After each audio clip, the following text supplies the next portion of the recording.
This is the face of evil. Can't you tell how evil I am? Look at my hat. It's backwards. How evil is that? Super evil. Very evil. He has slightly more beard than usual. It's evil. That's right. From the reverse, Earth-3, where evil is law. We bring you the most evilest comics in the world. That's right. This one at least. Yeah, there are way eviler comics where we come Absolutely. from. But, you know, these ones kind of work, I guess. Yeah, you can't buy those. Concluding a 5-part origin of evil. Finally. This is Thanos Rising, number 5, from Jason Aaron and Simone Bianchi. This is closing out the retelling of Thanos' origin, because, you know, the time that Jim Starlin did it, it wasn't good enough. No, so we gotta do it again. Enough, like, for Marvel now. Whiny, you know, Thanos kid, whatever. Does he kill a lot of people in that issue? Well, I mean, look at the cover. Of course he does. I would hope so. But this will greatly inform your Infinity reading experience, because you might be flipping through Infinity being like, you know, I don't know who this big purple guy is. Read Thanos' origin. You'll know all about him. Boom. And it's nicely drawn. Very nicely drawn. Only evil in that it's way too cute. The too cute evil, which is sometimes more evil than the overtly evil. Itty Bitty Hellboy by Art Baltazar and Franco of Teen Titan or Tiny Titans and Superman family fame. They have turned their eye for, you know, villains hanging out in dishwasher boxes on the side of the road to Hellboy. You have Nazis in here. You have, of course, Hellboy smashing things like walnuts, playing baseball, and holding Roger's underwear. Oh, gross. It's an awkward position to be in. Absolutely. Also on the cosmic side of Marvel here, this is the first Infinity tie-in of New Avengers. This is issue number 9, covering what exactly is going on with the invasion of Atlantis and Wakanda by Thanos' generals, of course. Ooh. There's some very interesting developments that have been brewing since Avengers vs. X-Men in here with regards to the New Avengers. Nice. That's going to be an important part of the Marvel Universe coming up pretty soon. There's some Doctor Strange in there. The Oh, Mike yeah. Deodato art doesn't look that bad. It's pretty good, and you know, stepping up the game for Infinity. Yeah, everyone's in good form lately. That's right. More cosmic, because Marvel is all about cosmic. Because, you know, there's a movie coming up about Cosmic Avengers. That's right. The movie got changed. You didn't know the title just got totally changed from Guardians of the Galaxy. Cosmic He's Avengers. lying. No, I'm not. He's lying. But you can't tell which one of us is actually lying because we're both evil. That's right.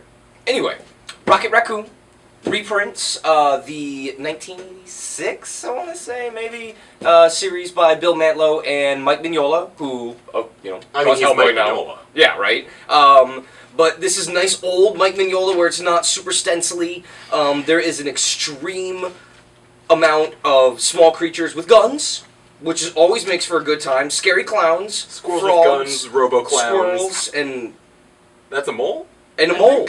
A mole A and a mole rogue. and a turtle. Might be the mole. Absolutely. But yeah, $8. This came out as like a $20 hardcover. Don't miss it on your chance to get like the best of the old Rocket Raccoon stuff.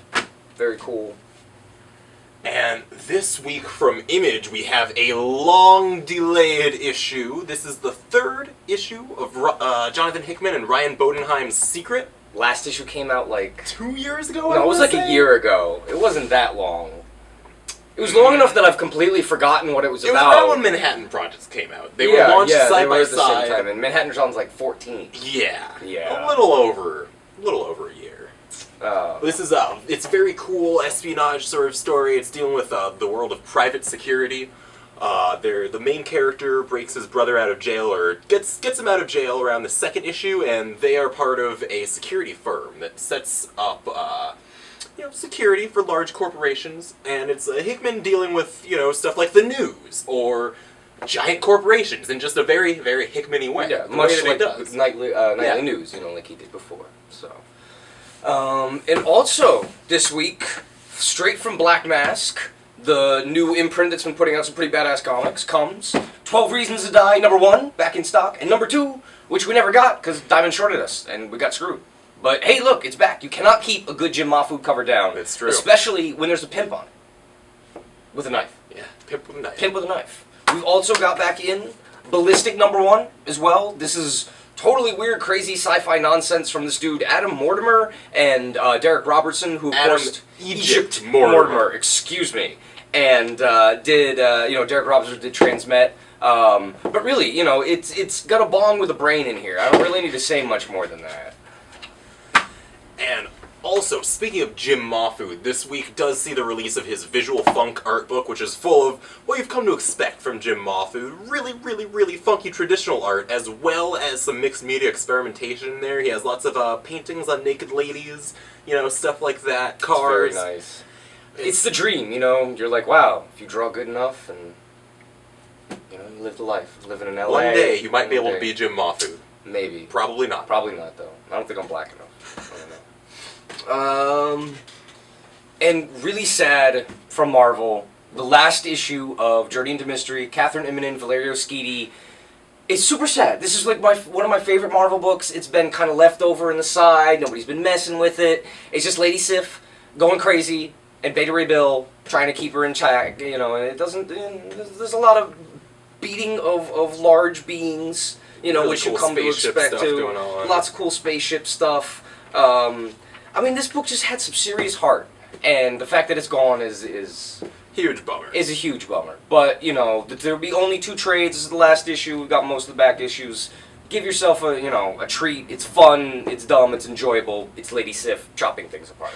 It's very awesome. Really don't need much more than that. No. And out of DC's Vertigo imprint, this is the second issue of what was formerly known as Collider. Formerly known as. Now, the Federal Bureau of Physics, as the cover welcomes you to the Bureau and the new title. That's right. Got the old one covered up there by a badge, you know.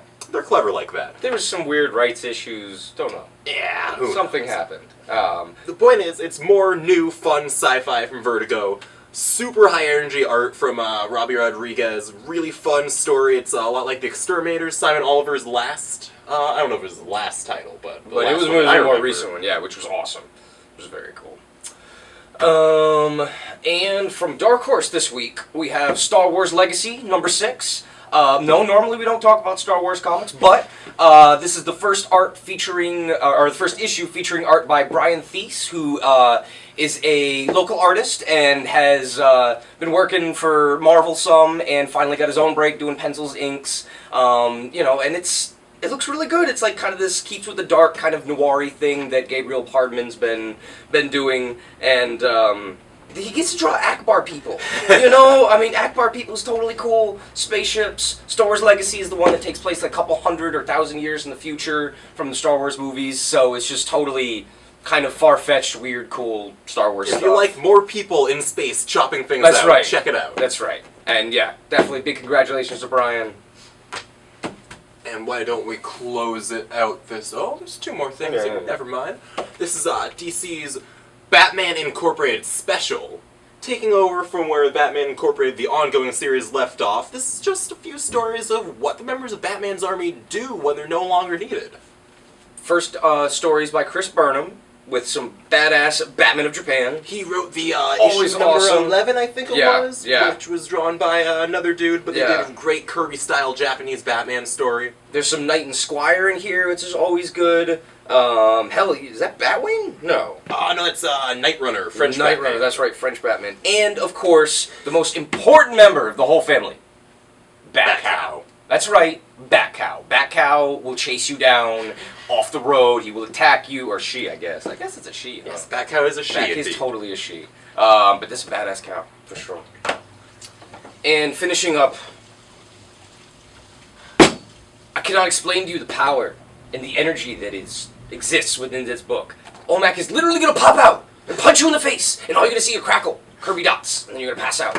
This is Jack Kirby, 1972, during, right kind of towards the end of his tenure at DC there. Yeah, he was doing DC stuff, but this was comprised of a bunch of ideas that he was going to do with Captain America. He was going to do Sci-Fi Cap, and he's like, the hell with that, I'm a DC, I'm going to do O.M.A.C. And O.M.A.C stands for the One-Man Army Corps. And basically, this kind of, I guess you could call him a loser, a general kind of dude named Buddy Blank. He gets optioned, or, recruited to be part of this weird super soldier thing that deals with a giant satellite in space that's called Brother Eye. And I know it's kind of weird, but he beams all these weird signals at him, and then he grows this giant mohawk and these huge muscles, and he punches the crap out of shit. And it's like 10 issues of that. It's amazing. This is like, one guy buys an entire city to try to stop O.M.A.C, and he doesn't stop him. Paul Pope has shown a lot of love for O.M.A.C. A lot of other, big Kirby aficionados. This is just absolutely like Kirby at the height of his powers. Crazy giant beasts, lots of exclamation points, faceless agents, and again, that mohawk. The power lies in the mohawk. And it's all of that power, all of that Kirby, in a $20 software edition. Affordable. The whole series. It's so nice. So, yeah, be evil this week and buy lots of comics. Be very evil. Evil. Evil. Evil. It is. You'd be glad that the Awesome Powers movies aren't still out. There'd be too many bad jokes. Alright. But yeah, thank you guys for joining us all, and thanks to everybody who came to the sale and our 38th anniversary. It was really good. You helped us make a lot of room, and now we gotta clean up and make it look nice. But thank you all, and we'll see you next week.